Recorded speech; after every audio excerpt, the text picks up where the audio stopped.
नमस्कार, स्वागत है आप सभी का हमारी खास पेशकश में। मैं हूं आपके साथ मानू तेवतिया। सीएम योगी के गाजियाबाद दौरे में पिछले मुख्यमंत्रियों पर आलीशान बंगले बनाने के आरोप के बाद सियासत गर्मा गई है, यानी सियासी लड़ाई मठ तक आ गई है। मायावती ने गोरखपुर मठ पर सवाल उठाए हैं। मायावती ने बड़े बंगले से मठ की तुलना की, साथ ही सीएम योगी को मठ के बारे में जनता को बताने को कहा, जिसके बाद सीएम योगी ने मायावती को जवाब दिया है। उन्होंने अपने जवाब में कहा कि यहां सबके कल्याण के लिए काम होता है। मठ में क्रांतिवीरों की यादें संजोई गई हैं। मठ सामाजिक न्याय का केंद्र है। साथ ही मायावती को मठ आने का न्योता भी दिया और कहा, आप आइए, सुकून जरूर मिलेगा।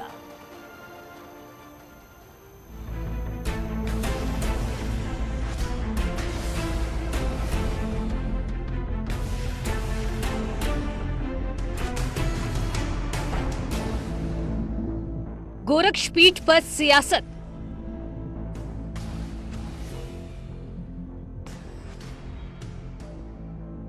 न्यूज 18 ने जानी हकीकत।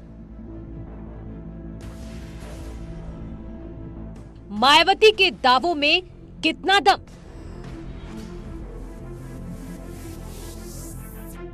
गोरक्षनाथ मठ को बताया आलिशान बंगला।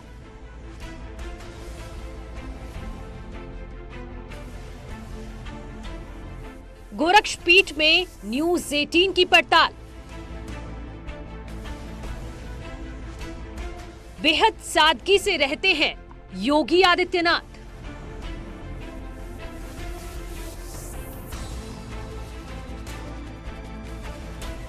फरियाद लेकर बेरोक-टोक पहुंचे हैं लोग। जमीन पर बैठकर सब करते हैं भोजन।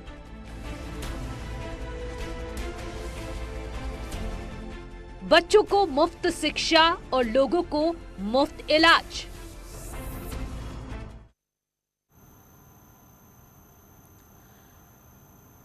तो गोरखपुर में गोरक्षपीठ में कैसी है व्यवस्थाएं? बीएसपी सुप्रीमो मायावती ने जो आरोप लगाए हैं, उन दावों में कितना दम है, इसकी पड़ताल न्यूज 18 की टीम ने वहां पर जाकर की।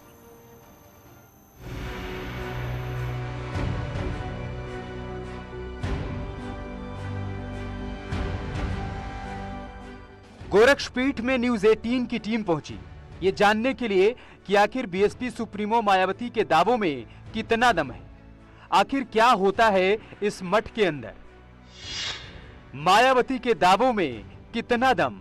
विधानसभा चुनाव में जैसे जैसे मतदान की तारीख नजदीक आ रही है, वैसे वैसे रोज नए सियासी मुद्दे सामने आ रहे हैं। अब पूर्व मुख्यमंत्री मायावती ने गोरक्षनाथ मठ को महल की संज्ञा देकर इसको सियासत के केंद्र में ले आई है। हम आपको लेके चलेंगे इस मठ के अंदर और दिखाएंगे कि मायावती के दावों में कितना दम है। साथ ही ये भी बताएंगे कि मठ के अंदर क्या कुछ होता है, किस तरीके से आम लोगों के लिए यहाँ पे काम किया जाता है और किस तरीके से श्रद्धालु आकर यहाँ पे दर्शन पूजन करते हैं। तो चलिए हमारे साथ गोरक्षनाथ मठ के अंदर और वहां पे देखते हैं कि जो दावे किए गए हैं मठ महल है, वो सच है या झूठ। भीम के नाम से भीमताल। मठ की शुरुआत हमने यहां बनी भीमताल झील से की, जिसके बारे में मान्यता है कि इसे खुद भीम ने बनाया था। इस वक्त मैं गोरक्षनाथ मठ के उस हिस्से में खड़ा हूं जिसको भीमताल कहा जाता है। ये भीमताल है और यहाँ पे लोगों की बड़ी आस्था है। ऐसी मान्यता है कि एक बार खुद भीम यहाँ पे आए थे भगवान गोरक्षनाथ को निमंत्रण देने के लिए और वो कुछ देर के लिए यहीं पे आराम किए थे और उन्हीं के अंगूठे के दाब से ये ताल बन गया था और तभी से ये ताल यहाँ पे मौजूद है। और जो भी श्रद्धालु यहाँ पे आते हैं वो यहाँ पे आके दर्शन पूजन करते हैं, आचमन लेते हैं। इसी के साथ अब मौजूदा वक्त में यहाँ पे बोटिंग भी होती है, साथ ही लाइट एंड साउंड शो का भी आयोजन किया जाता है। नाथ संप्रदाय के गुरुओं का समाधि स्थल। इसके बाद हम पहुंचे नाथ संप्रदाय के गुरुओं के समाधि स्थल पर, जहां सीएम योगी आदित्यनाथ के गुरु की भी समाधि है। इस वक्त मठ के मैं उस हिस्से में खड़ा हूं जहां पे नाथ संप्रदाय के गुरुओं की समाधि बनाई गई है और उनको श्रद्धांजलि दी गई है। सबसे पहले महंत गंभीर नाथ जी महाराज की समाधि स्थल है और ठीक उनके बगल में उनके शिष्य महंत दिग्विजय नाथ जी महाराज की समाधि स्थल बनाई गई है। ये मौजूदा मुख्यमंत्री योगी आदित्यनाथ के दादा गुरु हैं और ये राम मंदिर आंदोलन से लेके कई सामाजिक कामों में इन्होंने ही बढ़ चढ़ कर हिस्सा लिया और उसी परंपरा को आज गोरक्षपीठ आगे बढ़ा रही है। और मौजूदा जो आपके सामने समाधि स्थल दिख रही है ये महंत अवैधनाथ जी महाराज जी के हैं जो मुख्यमंत्री योगी आदित्यनाथ के गुरु हैं। इन्होंने महंत दिग्विजय नाथ ने जो परंपरा रखी थी, जो नींव रखी थी, उसको आगे बढ़ाया और उसी परंपरा को अब मौजूदा मुख्यमंत्री योगी आदित्यनाथ आगे बढ़ा रहे हैं। और इन स्थानों पे जो है श्रद्धालु आते हैं, दर्शन पूजन करते हैं और यहाँ पे आने की कोई पाबंदी किसी भी श्रद्धालु के लिए नहीं है। गोरक्षपीठ में योगी आदित्यनाथ का कमरा। गोरक्षपीठ में सीएम योगी आदित्यनाथ का कमरा बेहद साधारण है और वो जब भी यहाँ पर आते हैं बेहद सादगी के साथ रहते हैं। और अब मैं गोरखनाथ मंदिर के उस हिस्से को दिखाने जा रहा हूं जहां पे खुद गोरक्षपीठाधीश्वर योगी आदित्यनाथ निवास करते हैं। ये जो हिस्सा है, इसी हिस्से में गोरक्षपीठाधीश्वर योगी आदित्यनाथ निवास करते हैं। अच्छा, मुख्यमंत्री होने के बाद भी वो जब भी गोरखपुर आए तो यहीं पे रहते हैं। ये मंदिर से ठीक सामने सटा हुआ इलाका है और इसी क्षेत्र में ये बना हुआ है ये प्रांगण। और इसी के जो दूसरा तल है, उसी दूसरे तल पे एक कमरे में मुख्यमंत्री योगी आदित्यनाथ रहते हैं। उसी के बगल में शक्ति मंदिर है और उस मंदिर में वो पूजा पाठ करते हैं, वो उनका पर्सनल पूजा कक्ष है। और मंदिर का जो निचला हिस्सा है जहाँ पे मंदिर का कार्यालय खुला हुआ है और साथ ही जो महाराणा शिक्षा परिषद के कार्यालय चलते हैं वो सारे कार्यालय इसी नीचे चलते हैं। मंदिर की खासियत यह है कि यहाँ पे जो सुविधाएं होती हैं वो सुविधाएं नदारत हैं, यानी कि एक आम आदमी जिस तरीके से रहता है, एक साधु सन्यासी जिस तरीके से रहता है, उसी तरीके से इस मठ में रहने वाले सभी लोग रहते हैं। फिर चाहे वो गोरक्षपीठाधीश्वर योगी आदित्यनाथ हो या फिर मंदिर के अन्य साधु संत। गोरक्षपीठ में दफ्तर का कमरा। गोरक्षपीठ में दफ्तर के लिए अलग से कमरा है जहां पर कोई भी अपनी फरियाद लेकर बेरोक टोक पहुंच सकता है।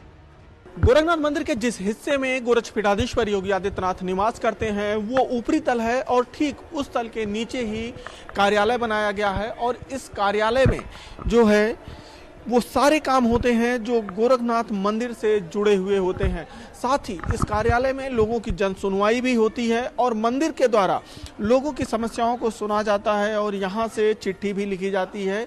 और ये मंदिर के पैड पे ही लिखा जाता है। जब योगी आदित्यनाथ एज सांसद यहाँ पे रहे या बड़े महाराज जी महंत अवैधनाथ जी रहे, ये तब से ये परंपरा यहाँ पे चली आ रही है और यहाँ पे बाकायदा लोग बैठे रहते हैं और यहाँ पे लोगों की समस्याओं को सुनते हैं और उनके लिए बाकायदा मंदिर की तरफ से यहाँ पे चिट्ठी लिखी जाती है और वो चिट्ठी फिर विभागों को यहाँ पे भेजी जाती है।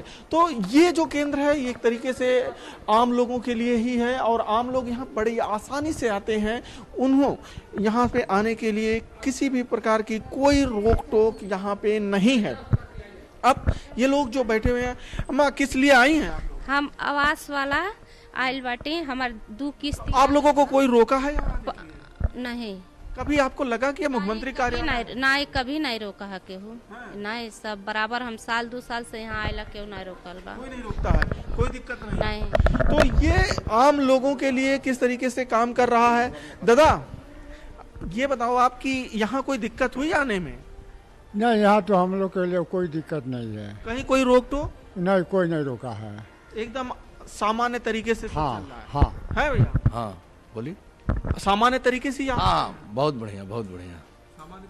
हाँ सामान्य तरीके से चल रहा है। तो यहाँ पे जो भी लोग आए हैं वो आए हैं, अपनी समस्याओं को रखते हैं और मंदिर के जो यहाँ पे लोग हैं वो उनकी समस्याओं को सुनते हैं और उसके बाद बाकायदा उनके लिए मंदिर की तरफ से एक चिट्ठी लिखी जाती है कि ये व्यक्ति इस समस्या से पीड़ित है, इसका समाधान किया जाए। यानी कि ये भी जो क्षेत्र है ये भी पूरी तरीके से आम लोगों के लिए खुला हुआ है। मेहमानों के लिए साधारण कमरे। गोरक्षपीठ में मेहमानों के ठहरने की एकदम साधारण व्यवस्था है। यहाँ रहने के लिए कोई विशेष इंतजाम नहीं है। गोरखनाथ मंदिर में दूर दूर से साधु सन्यासी आते हैं और जो मठ के साधु सन्यासी आते हैं उनके रुकने की व्यवस्था मठ में ही इस तरीके से की गई है। ये जनरल रूम बनाए गए हैं, यहाँ पे एसी तक की व्यवस्था नहीं है, कमरों में सिर्फ एक तखत पड़ा हुआ है और पंखे लगे हुए हैं। यानी कि जो भी गेस्ट गोरखनाथ मंदिर में आते हैं वो इन्हीं कमरों में रहते हैं। योगी आदित्यनाथ के मुख्यमंत्री बनने के बाद भी इस व्यवस्था में कोई तब्दीली नहीं की गई है। जो भी व्यक्ति यहाँ पे आता है वो यहीं पे रात्रि निवास करता है और यहीं पे रहता है और फिर मंदिर में जो भोजन बनता है उसी का प्रसाद ग्रहण करता है। जमीन पर बैठकर भोजन की व्यवस्था। गोरक्षपीठ में जमीन पर बैठकर भोजन खाया जाता है। चाहे कोई साधारण जन हो या वीआईपी, उसे मठ की मान्यता और परंपराओं का सम्मान करना होता है और साथ ही यहाँ बनने वाले भोजन को ही ग्रहण करना होता है। अलग से कोई व्यवस्था नहीं होती। गोरखनाथ मठ का ये वो क्षेत्र है जहाँ पे लोगों को खाना खिलाया जाता है। यहाँ पे अमीर गरीब कुछ भी नहीं देखा जाता है। साथ ही यहाँ पे वीआईपी नाम का कोई कल्चर ही नहीं है। जो भी यहाँ पे आता है उसको इसी तरीके से जमीन पे बैठा कर यहाँ पे भोजन कराया जाता है। प्रतिदिन 300 से 400 लोग दोनों टाइम यहाँ पे खाना खाते हैं और इसी के साथ मंदिर में जो भी गेस्ट आता है उसको भी यहीं जो रसोई है यहीं पे उनका खाना बनता है। यहाँ तक कि जो मौजूदा गोरक्षपीठाधीश्वर है मुख्यमंत्री योगी आदित्यनाथ, उनका भी भोजन यहीं पे बनता है। क्यों, उनका खाना यहीं बनाते हो आप? जी जी, हम ही बनाते हैं। कोई अलग नहीं, अलग नहीं, यही बनता है। यही बनाते हो जी। तो क्या क्या रहता है लगभग उनके खानों में? उनके खाने में दो सब्जियां रहेगी, एक दाल और रोटी चावल।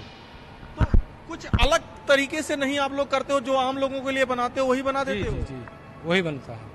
और जो गेस्ट आते गोरक्षनाथ संस्कृत विद्यापीठ। गोरक्षपीठ में संस्कृत विद्यापीठ भी है जहां पर बच्चों को मुफ्त में शिक्षा दी जाती है। गोरक्षपीठ वैसे तो कई विद्यालयों का संचालन करता है, लेकिन मठ के ही अंदर एक ऐसा विद्यालय है जो खास है।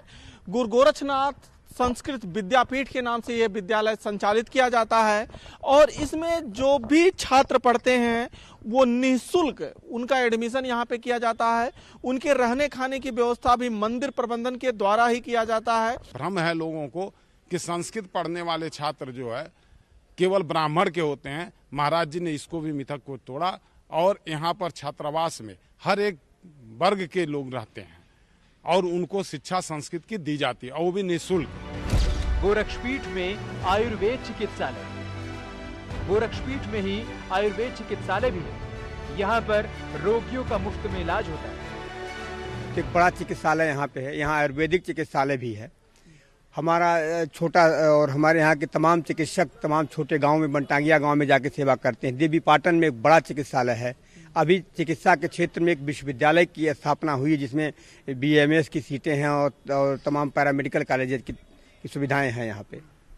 तो यानी कि जो गोरक्षपीठ है वो सिर्फ जो है पूजा पाठ का ही केंद्र नहीं है, शिक्षा का और सेवा का भी एक बड़ा केंद्र है। करीब 4 दर्जन शैक्षणिक संस्थान चल रहे हैं। इसी पीठ के अंदर जो है चिकित्सा केंद्र चल रहे हैं और चिकित्सा में सिर्फ जो है एलोपैथी ही नहीं, होम्योपैथी, सिद्धा, योगा, यानी कि जितनी भी विधाएं होती हैं उन सारे विधाओं का इलाज यहाँ पे होता है।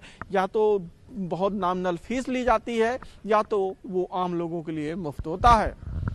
अखिलेश पांडे के साथ रामगोपाल द्विवेदी, न्यूज़ 18 गोरखपुर। और यहाँ रुक रहे हैं एक छोटे से ब्रेक के लिए, जल्द लौट रहे हैं, आप कहीं मत जाइए।